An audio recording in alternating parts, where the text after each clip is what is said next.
Hello, everybody, and welcome to Ice-Burgh to Go, your daily dose of Pittsburgh Penguins news and analysis.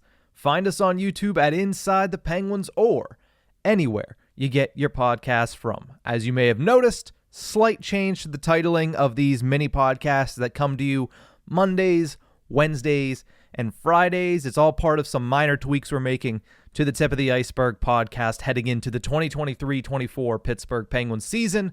This is now titled, as you can probably see if you're listening on Spotify or watching on YouTube with a new logo, now titled Ice-Burgh to Go instead of Penguins to Go. Small tweak, I know, but one that I wanted to mention off the top. But let's get into some news or discussion about the Pittsburgh Penguins because the first weekend of training camp has come and gone. They kicked off their preseason schedule yesterday with a split squad game against the division rival Columbus Blue Jackets. Most of the NHL squad was given the day off. In fact, 16 players that you could all classify as NHL rostered players were given the day off. There was one, actually, you know what? I'll take that back. 15, and one intriguing player that didn't play in either of the two games last night. But the Penguins do end up splitting those two games, winning 4-3 in a shootout at home, then losing 3-2 in overtime on the road. Of everyone who suited up, though, this is what I wanted to talk about. Of everyone who suited up for the Pittsburgh Penguins yesterday, that was 40 different players. Not many had as good of a day as Alex Nylander.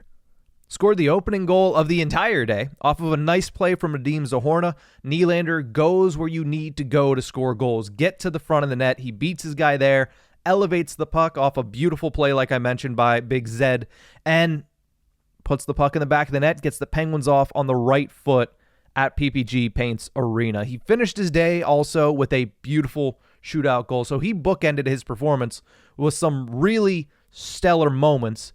But what was in between was just as important for Alex Nylander because the competition that he's currently in, it's not just about making the highlight plays because the Penguins aren't going to count on an Alex Nylander to make the highlight plays, to put the team on his back. That's not going to be his role if he makes this team out of camp. It was what happened in between. It was showing consistency. It was being responsible through 200 feet of the ice, and he did that really well the entire game against the Columbus Blue Jackets. The other small note of difference, or difference of note, I should say, he's wearing 11 now. He wore 19 last season in the handful of games that he played for the Pittsburgh Penguins. Now he's wearing number 11. I don't know if it's just the number change. I don't know if it's because it's preseason hockey, but he looked faster out there. He looked like he was a little bit quicker in the offensive zone. It looked like he was quicker when he was driving into the offensive zone. And again, it's preseason hockey. There's a chance that, he's just a little bit faster than some of these guys on Columbus who brought their B team to Pittsburgh, are probably not going to spend much time at the NHL level except for Emil Bemstrom and Jack Roslovic. But most of their NHL caliber guys played later in the evening at Nationwide Arena. So maybe that's why Alex Nylander looked so much faster. But even thinking back to last season, when Nylander was first recalled and first played and was inserted into the Pittsburgh Penguins lineup, that was the one noticeable difference. You sat back and said, wow, it's a change of pace. Alex Nylander brings speed to this forward core, something that they were lacking all of last season, something that the front office and Kyle Dubas and the head coaching staff and Mike Sullivan, they wanted to get more of this offseason, and they did. They're a much faster team now than they were 6 months ago. But Alex Nylander was part of that, and last season he showed it. Again, one preseason game does not make this kid a shoo-in for a roster spot, but it certainly puts him on the right trajectory, and he certainly looked good on Sunday afternoon. The thing is, he's going to need to stack days like that going forward. Like I mentioned, he's in a dogfight for a roster spot early in this training camp. The one player that didn't play at all yesterday that was a little intriguing. If you would have told me this even Thursday morning, I would have been a little surprised. Vinnie Hinostroza has gotten most of the reps in Jake Gensel's slot throughout the first couple days of training camp. and he didn't dress yesterday.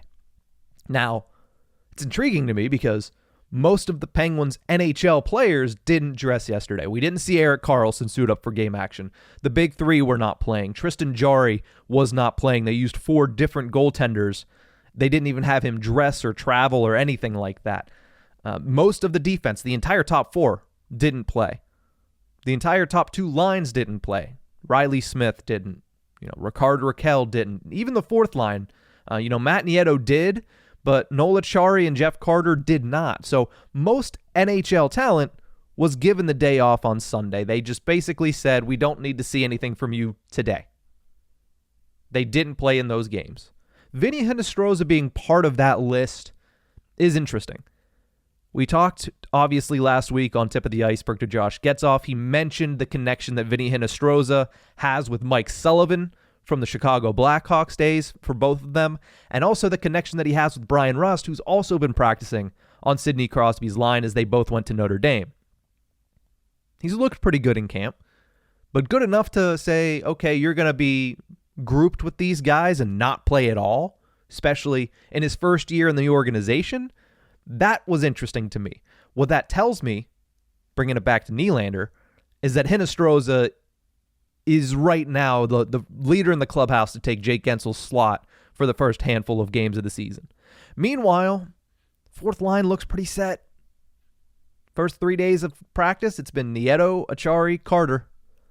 It looks pretty set. And because all 3 of those guys you would expect to make the opening night roster, right? It would take a miracle for one of them or multiple of them to not make the roster. So you expect that that's the 4th line. So that's sealed up.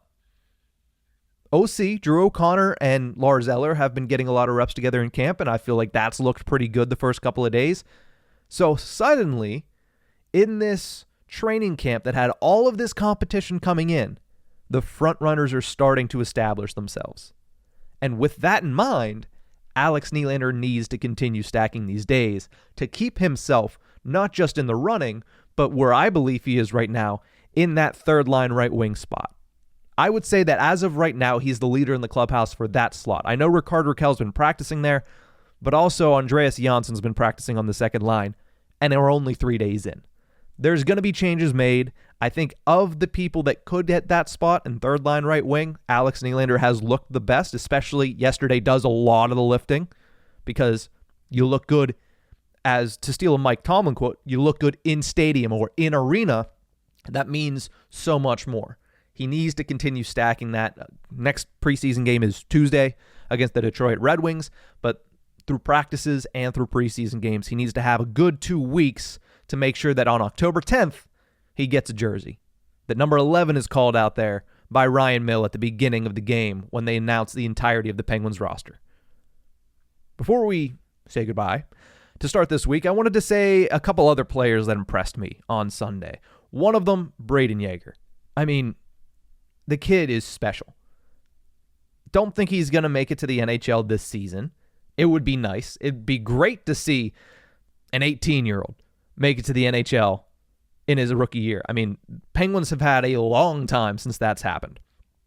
But his speed was on full display yesterday. It's weird because I knew he was number 62.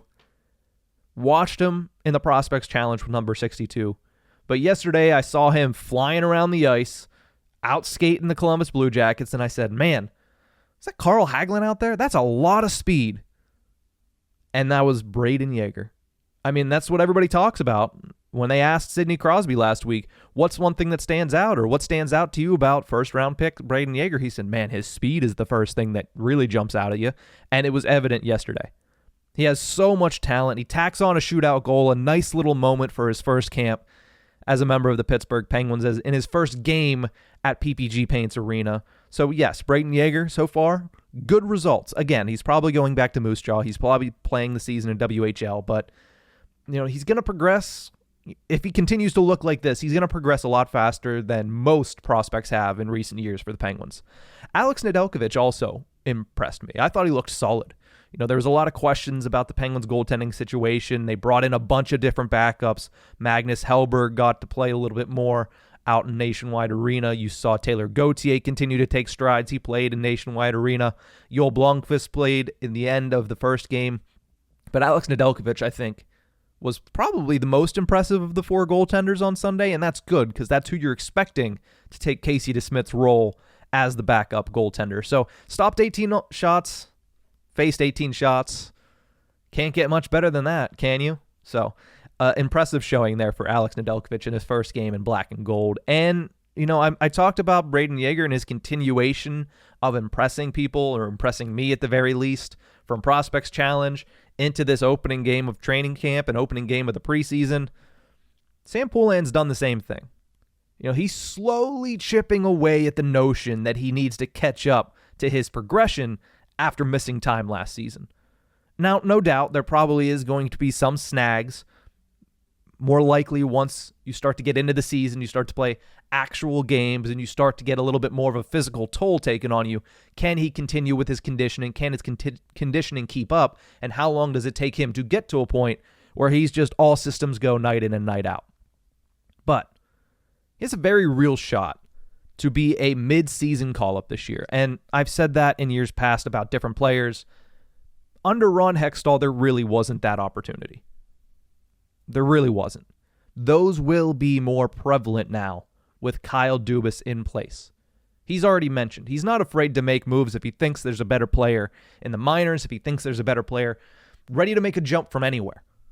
You see it last year with Matthew Nyes and the Toronto Maple Leafs. Now, the Penguins don't have anybody of that caliber, but somebody like Sam Poulin, if he continues, like I said, stack these good days, stack these impressive performances, there's a really good chance he becomes a midseason call-up, and the Penguins just use a waiver to get rid of that spot, to open up that roster spot for him. If he's good enough to take third line right wing, best case scenario is third line center, and you get Eller to bump down to fourth line center, who's also been impressive as well. I'm sure we'll talk about him tomorrow on Tip of the Ice-Burgh. But if Sam Poulin can continue to build off of what he's already shown in the 2023-24 season, there's a very real chance that he is an everyday NHLer by next February or March. That's best case scenario for the Penguins, a team that it'll never hurt them to get younger, considering the oldest team once again entering the NHL season. But that's going to do it for this episode. Thank you guys so much for tuning in. Remember, you can find us on YouTube at Inside the Penguins or anywhere you get your podcasts from. We'll see you guys next time.